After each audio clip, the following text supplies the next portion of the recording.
아서 헤이즈는 미국 연준의 금리 인하는 경기 침체의 시그널이라고 주장하며 경기 침체 시 연준은 막대한 화폐를 찍어낼 수밖에 없고 이는 인플레이션을 유발할 것이라고 합니다. 그러면서 위험 자산인 비트코인의 가격이 최소 70만 달러까지 상승할 것이라고 밝혔는데요. 오늘 그의 예언이 현실 가능성이 있는지 알아보도록 하겠습니다.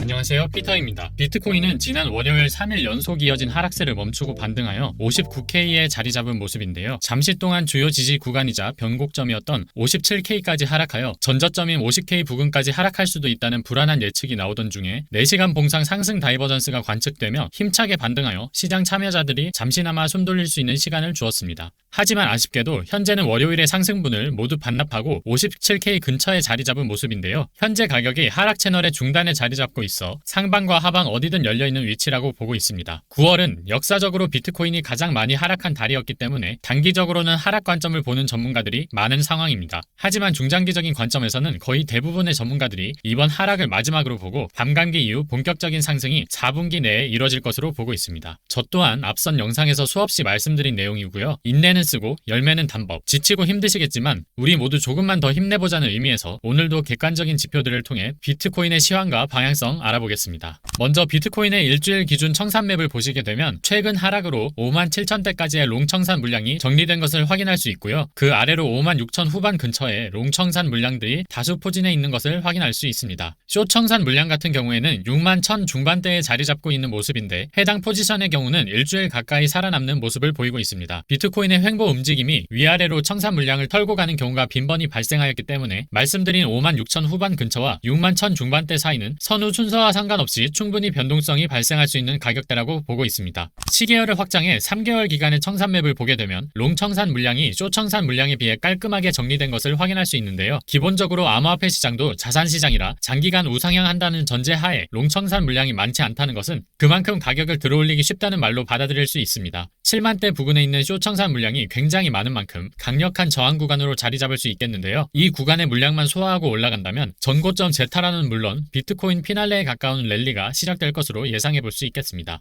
이어서 21년도 이더리움의 과거 사례와 현재 패턴을 비교한 후 가능한 시나리오 중 하나를 소개해 드리도록 하겠습니다. 이더리움은 21년도 강력한 하락과 함께 저점 리테스트를 거치는 과정을 2번 겪은 후 상승을 시작했습니다. 현재는 최근 최저점 갱신 후 리테스트를 하는 과정인데 현재는 하방 압력이 강해서 저점을 조금 더 낮추는 그림까지 열어두면 좋을 것 같습니다. 다음은 알트코인들의 상대 강도 지수에 대해 알아보도록 하겠습니다. 상대 강도 지수는 각각의 알트코인들이 상대적으로 시장에서 얼마나 사고 팔렸는지 나타내는 지표로 현재 표에 주황색 선으로 표시된 중립 RSI 수치 43.12보다 위에 있을수록 과매도, 밑에 있을수록 과매수를 의미합니다. 현재 대부분의 알트코인들이 과매도된 상태에 굉장히 많은 수가 위치해 있는데요. 비트코인의 바닥권이 거의 나온 만큼 알트들도 현재 구간이 최소 무릎 아래에 위치해 있다는 것을 알 수 있습니다. 저는 장세의 변화에 맞춰 항상 관심 코인들을 공부하고 섹터별로 정리해두고 있는데요. 이렇게 알트코인의 확실한 약세가 펼쳐질 때 관심 코인들을 조금씩 나눠 매수하고 있습니다. 이어서 공포 탐욕 지수를 보시겠습니다. 공포 탐욕 지수는 변동성, 거래량, SNS 언급량, 설문조사, 비트코인 시가총액 비중, 구글 검색량 등으로 산출되는 지수로 최근자 공포 탐욕 지수는 26으로 여전히 30대 밑에서 시장이 강력한 공포를 느끼고 있다는 것을 나타내고 있습니다. 저만 하더라도 알트코인들이 무릎 아래인 것을 이성적으로는 인지하고 있음에도 하루에 1000불 이상 올랐다 내렸다 하는 비트코인의 괴랄한 움직임을 볼 때 함부로 투자하고 싶지 않아지는 게 요즘 현실입니다. 하지만 공포 탐욕 지수가 극단적 공포를 의미하는 20 이하로 내려갈 시에는 단기 반등세를 아주 높은 확률로 기대할 수 있기 때문에 극단적 공포 때는 반드시 매수에 들어가곤 합니다. 이처럼 현재 시장은 글로벌 매크로와 미국 정치권 이슈로 인해 눈치만 보고 있는 중인데요. 비트코인이 본격적인 상승 랠리를 시작하지 않은 근거로 벨로시티 데이터를 참고할 수 있습니다. 비트코인 벨로시티는 사람들이 비트코인을 거래하는 정도를 측정한 데이터인데요. 현재 빨간색 원으로 표시된 부분을 보시면 아시겠지만 비트코인의 거래 정도가 최하위인 것을 확인할 수 있습니다. 그간 매수 압력이 강화됐을 때는 비트코인 거래량과 유통 속도가 크게 증가한 것을 보면 아직은 비트코인이 이렇다 할 움직임을 보이고 있지 않습니다. 이러한 상황 속에서 지난 주말에는 고요하던 채굴자들이 다시금 움직이기 시작하며 비트코인 약 2062억 원어치 가량 물량을 던지게 되며 시장 하락을 더욱 자극해 주었습니다. 미국 연준이 가장 중시하는 인플레이션 지표인 근원 개인 소비 지출 PCE가 잘 나왔음에도 불구하고 이러한 복합적인 요소들로 인해 암호화폐 시장은 주말부터 오늘까지 발목을 묶는 움직임이 나와주었지만 현재 해시 가격은 매우 낮은 수준인 0.1에 위치하고 있으며 이는 비트코인이 역사적 최저점이자 저평 저평가 구간에 도달하고 있음을 알 수 있습니다. 4년마다 한 번씩 큰 폭으로 데이터가 저가를 경신했는데 현재 그 지점을 4년 만에 다시 도달하게 되었으며 채굴자들은 데이터상 모두 항복했고 이제는 정말 살아남을 사람만 남았기에 바닥에 거의 도달했다고 판단합니다. 그리고 장기 홀더들의 매수 매도 비율을 간접적으로 알 수 있는 지표인 SOPR을 잠시 체크해 보겠습니다. SOPR은 보유한 기간에 대비한 수익률을 뜻하는 지표로 직전에 코인을 받기 위해 전송된 시점의 가격과 전송된 시점의 가격 비율을 뜻합니다. 전송 전과 전송 후의 가격 비율이라고 하면 좀 더 쉽게 이해가 되실 것 같습니다. 예를 들어 비트코인이 1만 USD일 때 전송을 받았다가 4만 USD일 때 거래소에서 매도를 위해 전송하였다면 SOPR은 4가 됩니다. 따라서 보유한 기간 동안의 수익률을 알 수 있는 지표가 되는 것입니다. 이러한 비트코인 SOPR이 7월 말 이후부터 하락세를 보이고 있는데요. 전체적으로 해당 집단에서는 낮은 수익으로 물량을 매도하는 흐름이 나와주고 있는 것으로 해석할 수 있습니다. 이러한 움직임은 당장 하락을 견인하는 부정적인 스탠스로 보일 수 있으나 현재 크립토 시장 장기 보유자들의 물량은 총 공급량의 50% 이상을 차지하고 있기에 시장 건전성을 위해 손바뀜이 일어나고 있고 과거 21년도 대세 상승장 사이클 직전에도 지금처럼 크고 작은 조정 국면을 겪으며 SOPR이 감소되면서 시장 건전성을 유지시키고 더 큰 상승 랠리를 만드는 중요한 원동력이 되었습니다. 이어서 100개 이상 비트코인을 보유한 집단은 17개월 만에 최고치를 기록하게 되었는데 현재 16,120개를 아득히 돌파하며 다른 누군가는 비트코인을 시장에 던질 때 새로운 플레이어들이 생기고 있다는 것을 조용하지만 확실하게 보여주고 있습니다. 누군가의 물량은 다른 누군가에게 필요한 양분이 되고 있으며 지난 일주일간 바이낸스 비트코인 잔액은 43,000개 이상 감소되었으며 전체 중앙화 거래소 보유량은 57,000개로 주 단위 데이터로 체크해 보았을 때 단시간에 많은 물량이 중앙화 거래소를 이탈하고 있습니다. 22년도와 같은 극단적인 하락장이라면 중앙화 거래소 잔액이 증가하겠지만 반대로 지금은 모든 데이터가 바닥을 가리키고 있는 시점에서 중앙화 거래소 잔액이 감소되고 있다는 것은 그들 역시 리스크를 감수하면서 더 큰 이득을 취하기 위한 행보를 보여주고 있음을 알 수 있습니다. 비트코인 일본 기준 9월 단기적인 흐름을 보았을 때 블랙 먼데이 이후 생성된 단기 상승 추세 라인과 더불어 블랙록 ETF 평단 또한 완벽하게 지켜주고 있지 못한 모습이기에 트레이딩 관점에서 조심해야 될 구간임은 맞습니다. 구독자분들도 아시다시피 저의 장기적인 뷰로 연말 상승장이 올 것임은 기정사실하지만 지금 당장 단기 트레이딩 관점에서는 매매 빈도수가 많아지면 확률의 법칙으로 인하여 손실 리스크를 피할 수 없기 때문에 지금과 같이 하락과 상승 포지션에 대해서 생각을 공유해 드렸습니다. 더 정확한 건 미국 투자자들의 움직임이 둔화된 만큼 이번 주 비농업 고용 데이터 이후 방향성이 나올 듯하네요. 연말 상승장을 준비하는 기관들의 움직임은 시장을 이탈하는 투자자들이 많아지면서 더욱 활발해지고 있습니다. 특히 스위스 중앙은행은 마이크로 스트래티지 주식 매수를 통해 비트코인 간접 투자를 진행할 예정이라고 소식이 밝혀지게 되었는데요. 과거 코인베이스로 비트코인 간접 투자의 재미를 좀 봤던 국민연금만 보아도 지난 2분기에 마이크로 스트래티지 주식을 454억 원가량 매입하게 되었습니다. 국민연금은 작년 한 해만 8.4% 수익을 기록했고 운용 자산은 약 1천조 원으로 막대한 자금력을 가지고 있습니다. 현재까지 투자 수익 규모가 300조 원인 이들의 안목은 틀리지 않았습니다. 그들이 1분기, 더 나아가 2분기, 3분기 간접 투자를 활용한 매집을 늘리는 이유는 분명한 이유가 존재하기에 아직 본게임은 시작하지 않았음을 인지해야 합니다. 비트코인 반감기 진행률은 현재 9%로 과거부터 반감기 이후 지금처럼 9% 정도 진행되었을 때부터 상승 모멘텀이 가속화되었습니다. 시기상 아무리 늦어도 올해 10월에서 11월 이내에는 우리가 기대할 만한 긍정적인 흐름이 나올 것으로 보고 있으며 17년도 강세장 시즌 상승 랠리 주기 약 1,050일, 21년도 강세장 시즌 상승 랠리 주기 약 1,061일, 현재 세 번째 시즌은 628일 경과입니다. 지난 두 번의 강세 랠리 주기에는 지금처럼 크고 작은 조정은 분명히 있었습니다. 보통 상승 랠리는 1,000일 이상 지속되었으며 정말 큰 돈을 벌 수 있는 본격적인 사이클은 강세장 후반부로 갈수록 더욱 그 크기가 뚜렷하게 나타납니다. 아직 가야 할 길은 멀고 이미 이 영상을 보고 계신 구독자님이시라면 손을 놓고 떠나기에는 너무 멀리 왔다는 점을 느끼고 계실 겁니다. 지금 내가 무엇을 할 수 있는지 집중하는 시간을 하루 10분씩만 가져보신다면 한 달이 지나고 두 달이 지났을 때 놀라울 정도의 큰 변화가 숫자로 증명될 것입니다.